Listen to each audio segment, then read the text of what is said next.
পারি না, বড় ভয়। এরে যুবক, একটু মাথাটা নত করে চিন্তা কর, ওই অন্ধকার কবরে যখন রেখে আসবে কেমনে একা থাকবে? যেই কবরে ডানে বামে মাটি, অন্ধকার, কোনো বিছানাও নাই।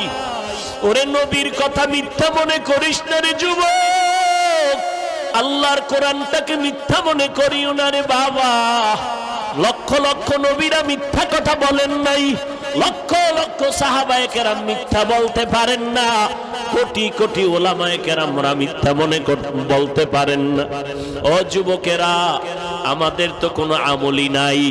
যাদের আমল ভালো, তাকওয়া ভালো, সাহাবায়ে কেরাম এত বেশি আমল করিয়াও কেন তারা জীবনভর কান্না করলেন কবরের ভয়ে? সেই হিসাবে তো তোমার আমার কান্না কইরা চিৎকার দিয়া মইরা যাওয়ার কথা। কবরে যাওয়ার পরে নবীরে দেখাইয়া বলবে চিনুনি। যারা নবীর সুন্নতের পাগল আর আশিক, নবীর একটা নজর দেখা মাত্র চিনে ফেলবে। ডাক দিয়া বলবি, নি তো আমার সে মায়ার নবী, যেই নবীরে না দেখে টুপি পরেছিলাম, দাড়ি রেখেছিলাম, মা বাবার খেদমত করেছিলাম, ওলামায়ে কেরামের কথায় নামাজ পড়েছি। আল্লাহ সাথে সাথে গাইবি আওয়াজ দিয়া বলবেন, এরে ফেরেশতা, আমার বান্দাটারে আর কষ্ট দিও না।